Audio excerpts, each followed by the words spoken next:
Let we start from the chapter 6, and chapter 6 is about magnetic force, magnetic field, and the study of charged particle moving in the field. तो magnetic force के बारे में हम बात कर चुके हैं कि how this force act on the charges and what is the force equation for magnetic field. Now we will see, or we will study the of a point charge motion of a point charge q in magnetic field B. Let first of all, what is a point charge? Point charge is a charge q whose dimensions are very small, mean that can be placed on a point, या ऐसा charge जिसका volume जो है वो उतना ही हो जितना कि एक पॉइंट का होता है। और second, it have very very much small और नेग्लिजिबली ज़ीरो मास, कि जिसकी मैस को आप एज्यूम कर सकते हैं ज़ीरो। तो अगर आप इस मैस को ज़ीरो एज्यूम कर लें तो आपके पास ये जो चार्ज होगा आप इसको कंसिडर कर सकते हैं point charge. Now let we study the motion of this charge particle inside the magnetic field. Here is the magnetic field that is directed downward and is shown by cross. जैसे कि आपको पता है cross का मतलब downward direction. And now let we assume that a charge is moving with velocity v and entered in this region as is shown. Mean आपके पास ये point charge that is moving with velocity v and enters this region, so that magnetic field will exert some force F is equal to q v cross b on this charge particle. Next हम देखते हैं कि अगर हम इसको examine करें तो direction of velocity is not completely perpendicular to the direction of may be perpendicular, may not be perpendicular to magnetic field. तो इसके लिए हम इसको दो पार्ट में डिवाइड कर सकते हैं। क्यू वी को हम दो पार्ट में डिवाइड कर दें in general. Let angle between velocity and magnetic field. Let there is some angle between velocity and magnetic field which is theta and not equal to 90. Mean अगर तो 90 का angle होगा तो आप डायरेक्ट यहाँ पे साइन 90 कर देंगे। अगर साइन 90 नहीं है, कोई और एंगल है, तो आप यहाँ से वी के दो पार्ट बना सकते हैं, दो component, one which is parallel to B and other which is perpendicular to b, so that with these two component you will have q into v parallel plus v perpendicular cross b, and that goes to q v b sin 0 plus q v perpendicular sin 90. That means that it will be equal to q v perpendicular into b.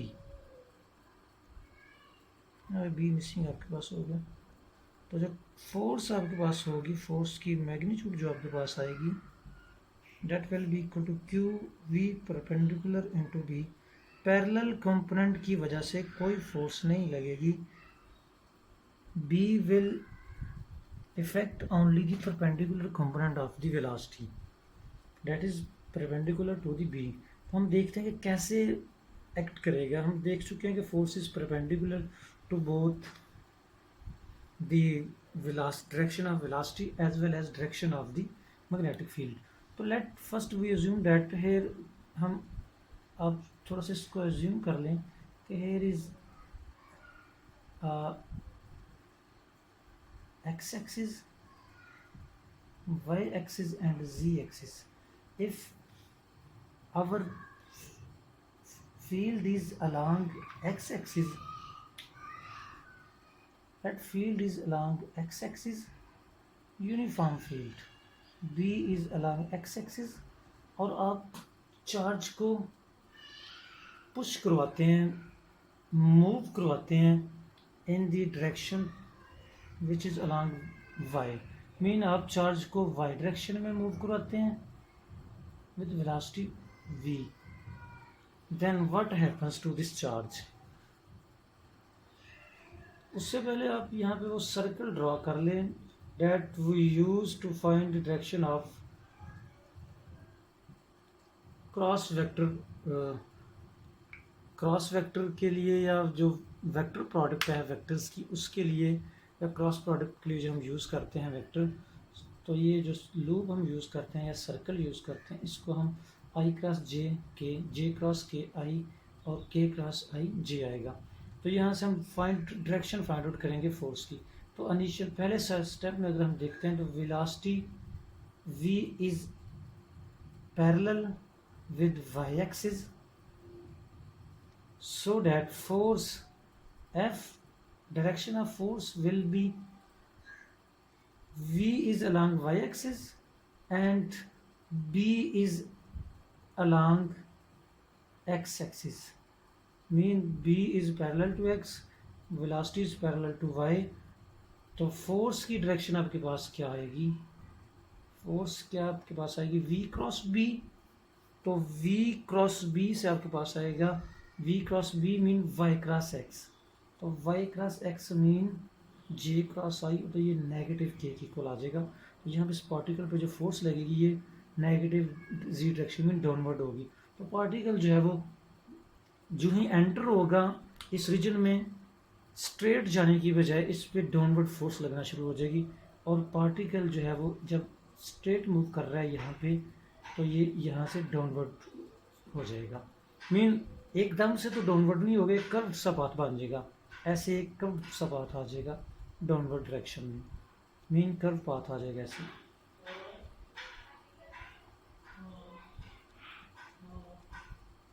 Next जब particle downward direction में होगा तो second step में velocity will be along negative z axis downward and b definitely वो तो x axis के साथ ही है। तो फोर्स आपके पास आएगी v cross b mean minus z cross x, तो z क्रॉस x से आपके पास j आएगा, लेकिन साथ माइनस की तरफ से ये माइनस j हो जाएगा।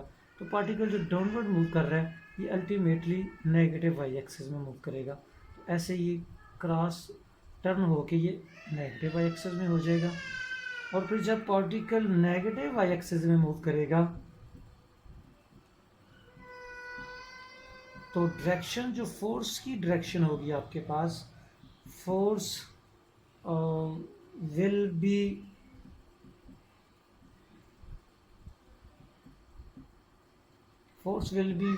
v cross b mean y cross x, तो y क्रॉस x से आपके पास आएगा माइनस के, और साथ ये माइनस उसको प्लस के कर देगा, तो मीन z डायरेक्शन में अपवर्ड।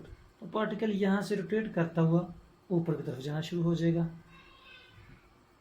और लास्ट में जो आपका आप देखते हैं कि जब पार्टिकल ऊपर जाना शुरू मूव करेगा अलॉन्ग z एक्सिस, तो अब क्या होगा, velocity is along z axis, b is still along x axis, so that force will be v cross b means z cross x, तो z cross x आपके पास आएगा y, तो force जो है वो y डायरेक्शन में आ जाएगी, और पार्टिकल दोबारा से यहाँ से अपवर्ड मूव करता करता टर्न हो जाएगा y की तरफ। और यूँ आप देख सकते हैं कि particle will move in a circle. तो अगर आप पार्टिकल को मूव करवाएंगे, हिट करेंगे, शूट करेंगे, अगर आप पार्टिकल को लीड करते हैं in a magnetic field so that velocity and magnetic field are perpendicular to each other, then particle will move in a circular path. और जब पार्टिकल सर्कुलर पाथ में मूव करेगा तो इस और जो फोर्स इस पे एक्ट करेगी, total force F will be equal to q v perpendicular into v, mean अगर आप परपेंडिकुलर फोर्स पार्टिकल को परपेंडिकुलर डायरेक्शन में मूव करते हैं मैग्नेटिक फील्ड में, तो particle will move in a circle. और जब सर्कल में मूव करेगा तो it means there will be a force known as centripetal force. और सेंट्रीपिटल फोर्स जो है वो कहाँ से आएगी? Definitely magnetic field is rotating the particle, it means magnetic field is providing the centripetal force. It means that whenever we put a particle perpendicular to the direction of magnetic field, then magnetic field will pull the particle into a circular path. Magnetic field will turn it straight a linear path, a linear motion into a circular motion. No particle is moving in the circular path, and magnetic force that is moving the particle into circular path is equal to qv perpendicular into d. It means, and let r is the radius of this moving particle, and we have seen that when a particle moves in a circular path, it needs some force to maintain its circular path. और हम यहाँ पे देख चुके हैं कि circular path, particle is moving in circular path due to magnetic force. Magnetic field is pulling the particle into a circular path. अगर magnetic field नहीं है, मैग्नेटिक फोर्स नहीं है, तो पार्टिकल सर्कुलर पाथ में मूव नहीं करेगा। नेक्स्ट हम देखते हैं कि जो डायरेक्शन है मैग्नेटिक फोर्स ये कैसे है। अब देखते हैं कि जब अगर पार्टिकल इस डायरेक्शन में मूव कर रहा है तो force will pull it into downward, और अगर नेक्स्ट पार्टिकल इस डायरेक्शन में मूव कर रहा है तो force will pull it into downward, और पार्टिकल अगर इस डायरेक्शन में मूव करेगा तो force will pull it into downward towards the centre of the circle. तो मीन जो फोर्स लग रही है it is along the radial direction towards the center of the circle. So the centripetal force Fc required will be equal to mv square over r, as particle is moving with v perpendicular in the circular path, so it will be the centripetal force. और अगर हम इसको equate करें, because centripetal force is being provided by magnetic force, it means that q v perpendicular into B will be equal to mv perpendicular square over r, and m is the mass of the moving particle, जिसको हम पहले कह चुके हैं कि point particle है तो इसकी मास को नेग्लेक्ट किया जा सकता है, लेकिन डेफिनेटली जब पार्टिकल सर्कुलर पाथ में मूव करेगा तो इसकी मास को भी काउंट किया जाएगा सेंट्रीपिटल फोर्स के लिए।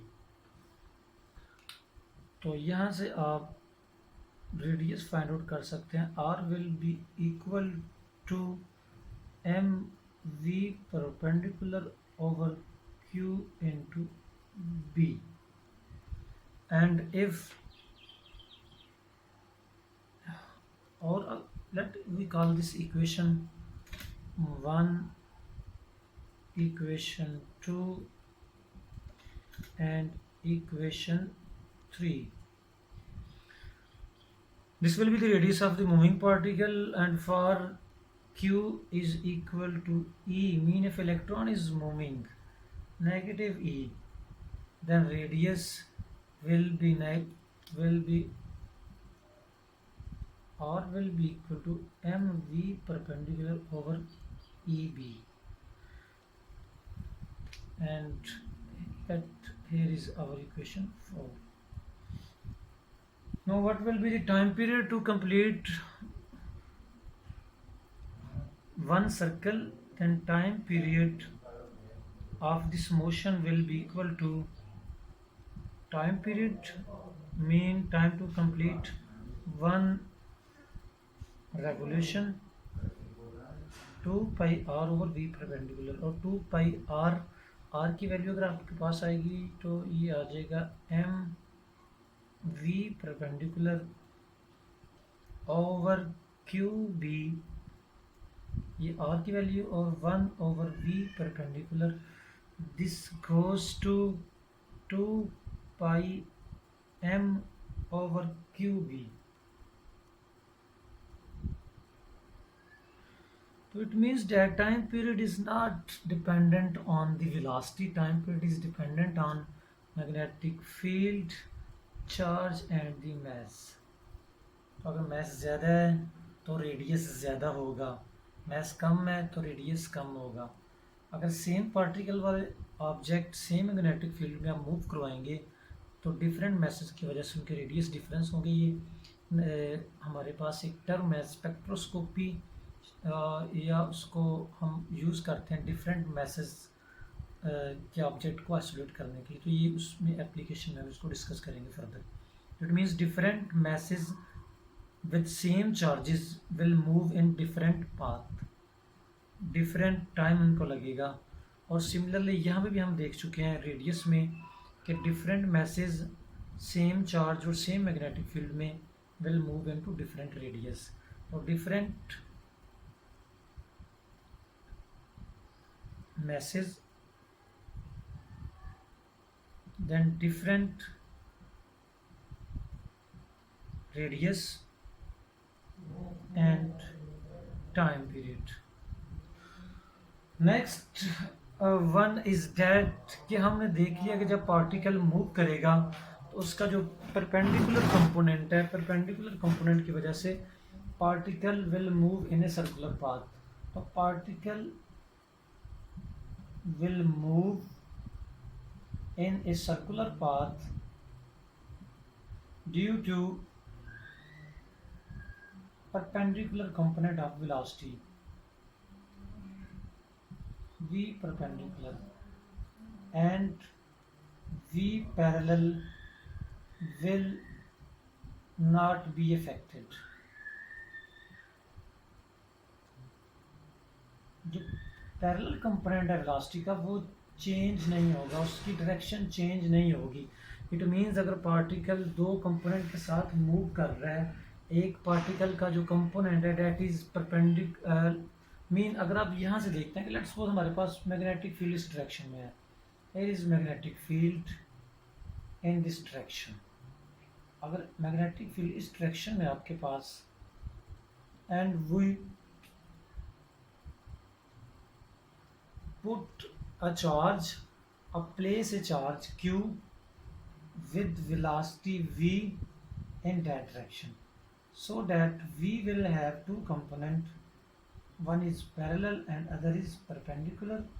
तो perpendicular component और parallel component, perpendicular component की वजह से particle will move in a circular path, mean circular path में मूव करेगा पार्टिकल. जबकि पैरेलल कंपोनेंट का क्या होगा, पैरेलल कंपोनेंट चेंज नहीं होगा, फोर्स नहीं लगेगी. तो particle will move straight along the direction of magnetic field due to v parallel. तो एक कंपोनेंट की वजह से आपके पास सर्कुलर मोशन आ गई है, सर्कुलर मोशन है आपके पास ड्यू टू वी परपेंडिकुलर. और वी पैरेलल की वजह से particle will move in the straight. तो so motion is sum of two motions, one is circular and other is perpendicular. A motion of the particle will be equal to sum of linear motion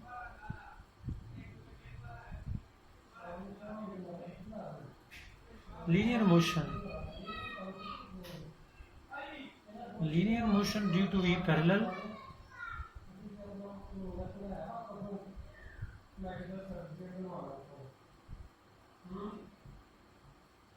and motion of Q is equal to sum of linear motion due to V parallel and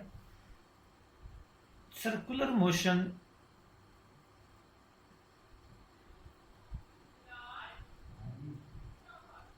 due to v perpendicular. और v perpendicular और v parallel दोनों motion की वजह से particle will move in circular as well as in linear path and will turn into a helix path. तो particle जो है वो सर्कुलर मोशन के साथ साथ, सर्कुलर पाथ के साथ साथ, लीनियर वेलोसिटी के साथ स्ट्रेट स्ट्रेट भी मूव करेगा। मीनिंग तो सर्कुलर मोशन और साथ में पार्टिकल जो है वो स्ट्रेट भी मूव करेगा।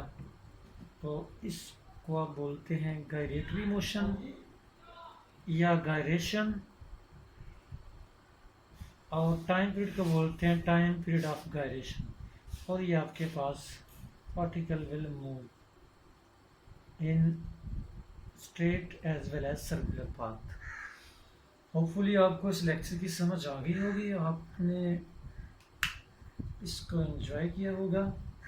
काइंडली अगर आपको समझ नहीं तो आप क्वेश्चन कीजिएगा, सो डैट कि हम नेक्स्ट टाइम उसका जवाब दे सकें और साथ ही साथ हम इम्प्रूव भी कर सकें इसको। Thank you. अस्सलाम वालेकुम।